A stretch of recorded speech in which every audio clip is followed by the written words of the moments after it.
Hi అండి, నమస్తే. Welcome back to VV kitchens. నేను మీ వర్ధిని విజయ్. ఈరోజు మన కిచెన్లో సజ్జ పోలలను చాలా సింపుల్గా ఎలా ప్రిపేర్ చేయాలో ఈ వీడియోలో చూసేద్దామండి. ఈ సజ్జ పోలలను ఏదైనా స్పెషల్ అకేషన్ ఉన్నప్పుడు కానీ, లేదా ఫెస్టివల్ టైంలో కానీ, లేదా దేవుడికి నైవేద్యంగా కూడా సమర్పించవచ్చండి. ఈ సజ్జ పోలలు బయట క్రిస్పీగా, లోపల జ్యూసీగా, తింటుంటే ఇంకా తినాలనిపించేలాగా ఈ సజ్జ పోలల టేస్ట్ ఉంటుందండి. ఈ సజ్జ పోలలను చాలా సింపుల్గా, చాలా తక్కువ టైంలో ఎలా ప్రిపేర్ చేయాలో ఈ వీడియోలో చూసేద్దామండి. మరి ఇంకెందుకు ఆలస్యం, లేట్ చేయకుండా ఈ సజ్జ పోలల ప్రిపరేషన్ ప్రాసెస్ స్టార్ట్ చేసేద్దామండి. ముందుగా ఒక బౌల్ తీసుకొని ఆ బౌల్లోకి 1 కప్పు దాకా గోధుమ రవ్వను వేసుకోవాలండి. ఈ గోధుమ రవ్వని డాక్టర్ రవ్వ, దొడ్డు రవ్వ అని కూడా పిలుస్తారండి. నార్మల్ రవ్వ కంటే కూడా ఈ రవ్వ సైజ్ అనేది చాలా పెద్దగా ఉంటుందండి. ఈ రవ్వతో ప్రిపేర్ చేసినప్పుడు మాత్రమే ఈ సజ్జ పోలలు చాలా బాగా వస్తాయండి. మనం ఏ కప్పుతో అయితే రవ్వను కొలుచుకున్నామో అదే కప్పులోకి సగం దాకా వాటర్ని తీసుకొని కొంచెం ఈ రవ్వలోకి వాటర్ని స్ప్రింకిల్ చేసుకుంటూ, రవ్వ మొత్తానికి కూడా మనం స్ప్రింకిల్ చేసుకున్న వాటర్ మొత్తం కలిసేలాగా కలుపుకుంటూ, రవ్వ మొత్తానికి కూడా మనం యాడ్ చేసుకున్న వాటర్ మొత్తాన్ని కూడా బాగా పట్టించాలండి. వీడియోలో చూపించిన విధంగా కొంచెం వాటర్ని చిలకరించుకుంటూ ఈ రవ్వ మొత్తానికి కూడా బాగా పట్టించాలండి. ఇలా చేయడం వల్ల మనం ఈ రవ్వను ఉడికించేటప్పుడు రవ్వ బాగా ఉడకడానికి ఈ ప్రాసెస్ అనేది హెల్ప్ చేస్తుందండి. ఇలా రవ్వ మొత్తానికి కూడా వాటర్ని పట్టించిన తర్వాత 15 నిమిషాల పాటు ఈ రవ్వని పక్కన ఉంచుకోవాలండి. ఇప్పుడు స్టవ్ వెలిగించి స్టవ్ పైన ఒక మందపాటి ప్యాన్ని పెట్టి ఆ ప్యాన్లోకి మనం ఏ కప్పుతో అయితే రవ్వను కొలుచుకున్నామో అదే కప్పుతో 3 కప్పుల దాకా వాటర్ని వేసి ఆ వాటర్ని బాయిలింగ్ అయ్యేంత వరకు బాగా మరిగించుకోవాలండి. ఈలోగా మనం పోలేల ప్రిపరేషన్ కోసం పిండి కలుపుకుందామండి. ఒక ప్లేట్లోకి మనకు కావాల్సినంత గోధుమ పిండి వేసుకొని దాంట్లోకి కొంచెం వాటర్ని యాడ్ చేసుకుంటూ పిండిని చపాతీ పిండిని ప్రిపేర్ చేసుకోవాలండి. ఈ పిండి కన్సిస్టెన్సీ వచ్చి మరీ గట్టిగా కాకుండా, మరీ మెత్తగా కాకుండా నార్మల్గా ఉండేలాగా చూసుకోవాలండి. నేనైతే ఈ పోలేల ప్రిపరేషన్ కోసం గోధుమ పిండినే యూస్ చేస్తున్నానండి. మీరు కనుక కావాలనుకుంటే మైదా పిండితో కూడా ఈ పోలేలను ప్రిపేర్ చేసుకోవచ్చండి. కాకపోతే నేను హెల్దీగా ప్రిపేర్ చేయడం కోసం ఓన్లీ గోధుమ పిండిని మాత్రమే యూస్ చేస్తున్నానండి.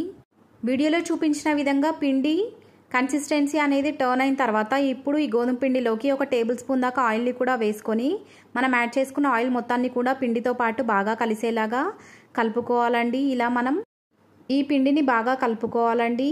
పిండి మొత్తాన్ని కూడా ఒక బాల్ లాగా ప్రిపేర్ చేసుకున్న తర్వాత ఫింగర్తో నొక్కి చూసినట్లయితే ఈ పిండి కన్సిస్టెన్సీ అనేది మనకు ఎలా వచ్చిందో ఈజీగా తెలుస్తుందండి. ఇలా ప్రిపేర్ చేసుకున్నటువంటి గోధుమ పిండి పైన ఒక బౌల్ని బోర్లించి 1 గంట పాటు ఈ పిండికి రెస్ట్ ఇవ్వాలండి. మనం ఈ పిండిని కలుపుకునేలోగా మనం మరిగించుకుంటున్నటువంటి వాటర్ అనేవి బాయిలింగ్ అవ్వడం స్టార్ట్ అవుతుందండి. వీడియోలో చూపించిన విధంగా వాటర్ అనేది మనకు కావాల్సినట్టుగా బాగా బాయిలింగ్ అయిన తర్వాత మంటను లో ఫ్లేమ్లోకి అడ్జస్ట్ చేసుకొని ఇందాక మనం నానబెట్టుకున్నటువంటి గోధుమ రవ్వ మొత్తాన్ని కూడా ఈ వాటర్లోకి వేసేసుకోవాలండి.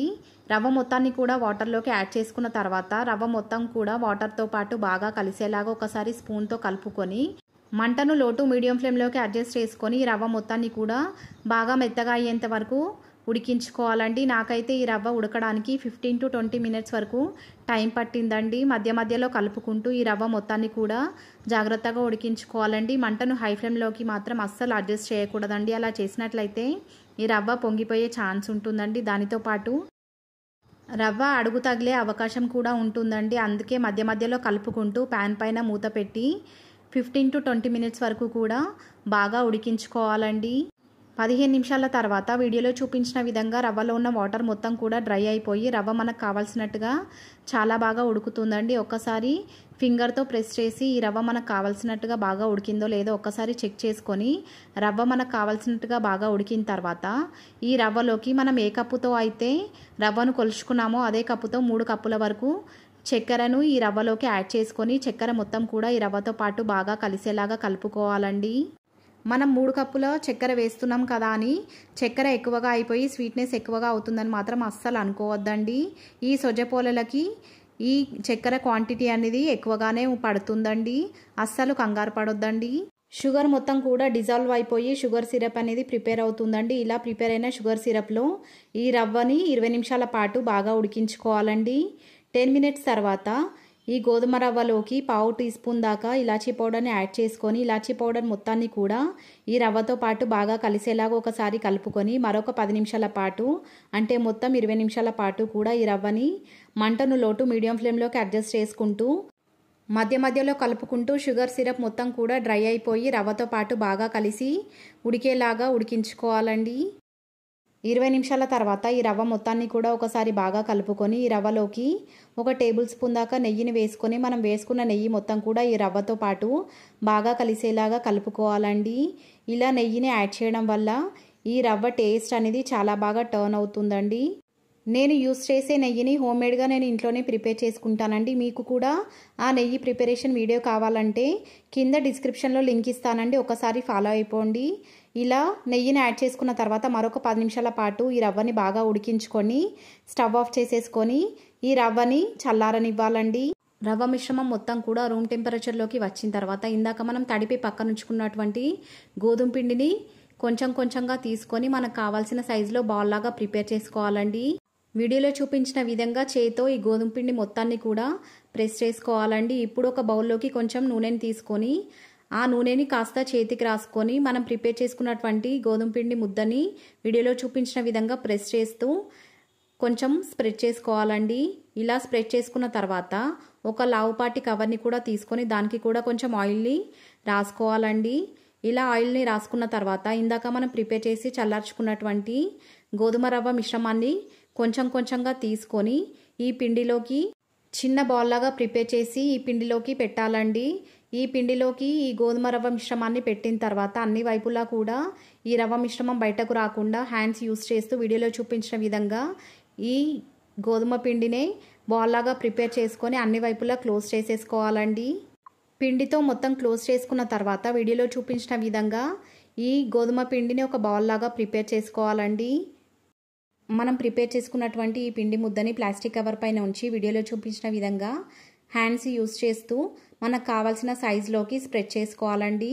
మధ్య మధ్యలో కనుక ఈ పిండి మనకు చేతికి అంటుకున్నట్లుగా అనిపించినట్లయితే కొంచెం కొంచెం ఆయిల్ని చేతికి రాసుకుంటూ ఈ పిండిని మనకు కావాల్సిన సైజులోకి స్ప్రెడ్ చేసుకోవాలండి. మరీ లావుగా కాకుండా మరీ పల్చగా కాకుండా మీడియం సైజులో ఈ పోలే ఉండేలాగా చూసుకోవాలండి. అలా చేసినప్పుడే ఈ పోలే అనేది చాలా బాగా పొంగుకుంటూ మనకు కావాల్సినట్టుగా చాలా బాగా ప్రిపేర్ అవుతాయండి. ఈ సొజ్జ పోలేని మనకు కావాల్సినట్టుగా బాగా స్ప్రెడ్ చేసుకున్న తర్వాత ఇప్పుడు స్టవ్ ఆన్ చేసి స్టవ్ పైన ఒక ప్యాన్ని పెట్టి ఆ ప్యాన్ బాగా వేడైన తర్వాత మనం ప్రిపేర్ చేసుకున్నటువంటి సొజ్జ పోలేని ప్యాన్ పైన వేసి రెండు వైపులా ఈవెన్గా బాగా కాల్చుకోవాలండి. ఈ సొజ్జ పోలే ఒకవైపు కాలడానికి 2 నిమిషాల వరకు టైం పడుతుందండి. 2 నిమిషాల తర్వాత ఈ సొజ్జ పోలేని మరోవైపు టర్న్ చేసుకొని మనం టర్న్ చేసుకున్న వైపు కొంచెం నెయ్యిని కానీ లేదా నూనెని కానీ ఈ పోలే మొత్తానికి కూడా స్ప్రెడ్ చేసుకోవాలండి.